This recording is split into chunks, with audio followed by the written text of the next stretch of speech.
guys, welcome back. So I made something special for you on Patreon.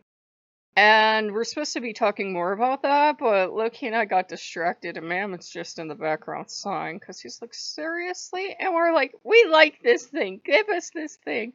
We've been going around the house going, Candyman, at each other and screeching and running and yay. And we won't do it 5 times. I won't do it from this cup of coffee because it's a reflective surface. I won't do it near the stove. I won't do it. Fuck no, I'm not doing that near a mirror. I'm like, no. I've seen the original film. I remember how fucking scary that dude was. I'm not doing it. He is genuinely terrifying, and we appreciate the fact that he's one of the very few horror icons that's not Caucasian. I mean, there's like a handful of them, and Candyman is one of them. So we're like, yes, he's back. It got a total reboot, guys. It looks pretty awesome. It looks like mainly a black cast this time. I don't know. I mean, like when they show you the trailer, they could be really skewing stuff. But, a black main character, which is great. And in the community where people can tell him, don't do this dumb shit. Why would you do this dumb shit? And they're talking about it, and they're like, why the hell would anybody be stupid enough to do this? And they cut to a scene, and they weren't all white, but they were mainly white. Bunch of white girls in front of a mirror going, Candyman! And it's like, you dumb bitch, I wouldn't do that. Excuse the language, but it's like, of course he fucking shows up, because it's Candyman. It's not Freddy Krueger where you can laugh at him for 3/4 of the film and he doesn't show up. It's Candyman. You say his name 5 times in a row in front of a mirror, that fucker's showing up. Probably in the real world too, so don't do it. And everybody's like, yeah. So he shows up and he kills all these people, so it's great. And it's heavily, into. It looks like it's tying back into his old legend. I don't know if they did or not. It's kind of ironic in that weird hipster way that the character kind of seems like a hipster, the main character.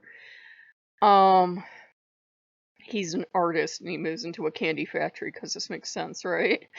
And the Candyman decides to pick him kind of as this avatar on Earth, I guess, and use him to reach other victims because who better than an artist? Because Candyman, if you remember the first film, was kind of a Renaissance man. He could paint, I think he could sculpt. He could do all these brilliant things, and he was brilliant, but unfortunately, given the times he was in, that wasn't going to work out too well for him because he was hired to paint a portrait of a young lady of a wealthy family, and they fell in love as she did the sittings. And they obviously couldn't get married or even have a relationship, but they still had a relationship, and she became pregnant with his child. And then that's what resulted in him being turned into the Candyman. And I can't remember if she kills herself or what happens. I think she kills herself in grief because the father did not want this relationship and she fell in love with him. He was actually really gentle and kind. And horror movie tropes. The kinder and gentler someone is before they're unjustly killed, the more of a son of a bitch they are when they come back. So when he came back, it was something else. So he comes back and he's wreaking his vengeance. And it looks like through this film he's more like he was towards film 3, where he's just a straight up bastard and he's trying to get as many people as possible. So I think it's kind of that Saw influence where, I don't know, they didn't show enough in the trailer, but it doesn't look like obviously he's not going to go from the first angle. The first movie, it was female protagonist. So, of course, he was trying to romance her because he believed he was his beloved reborn and he wanted her and their child. And you're not going to get that this time. You're getting a male character, main character, who's an artist, and he uses him as a conduit to reach out into the world and reestablish the Candyman. And we were scaring each other because we're scared of the Candyman. I don't know anyone who isn't. I mean, he is fucking scary because his movies did go on too long too. By the end of the third, he was like just a royal rat bastard that didn't care about anyone, so his character really changed between the first and third movie. But he didn't go on so long to become a running joke like Freddy Krueger did, or Jason, or anyone else. It was like Jason at least tried to keep scary. Freddy Krueger just went downhill and became a sad parody of himself.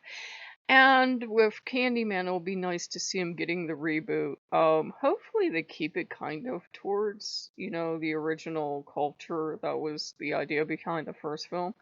So it was kind of like the first film was very empowering in a way. Here was a man who was a victim of his times, yet he comes back, and even though he's a villain, he's still trying to get back what he lost. So it'll be interesting to see if the new film follows up. But they said it's like 3 months until it comes out. So February, March. Oh my God, it's coming out in May. It's coming out the month I'm born. I'm so scared.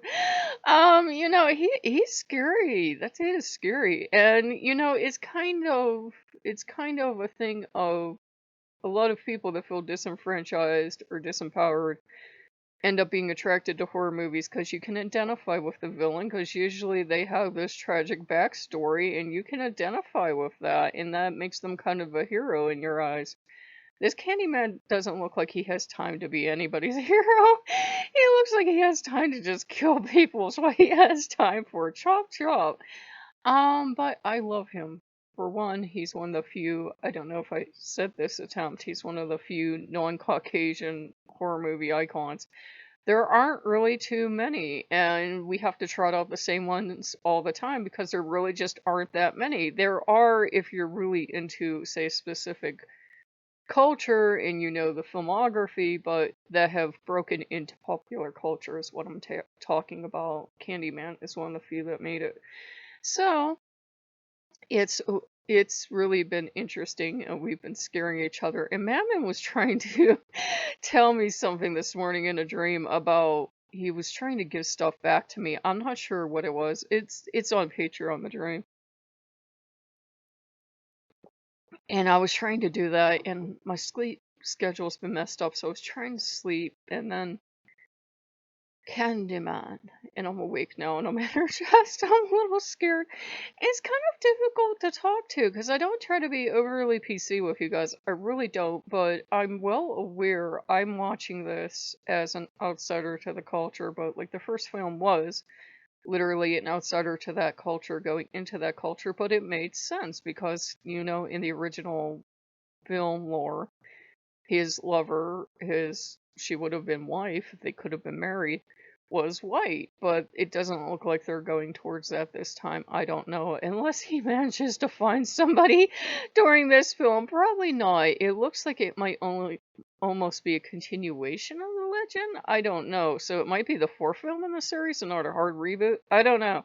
So it will remain to be seen, and that, like, any lesson Mammon had for me, any lesson Lucifer, anyone had for me, it totally went out of my mind.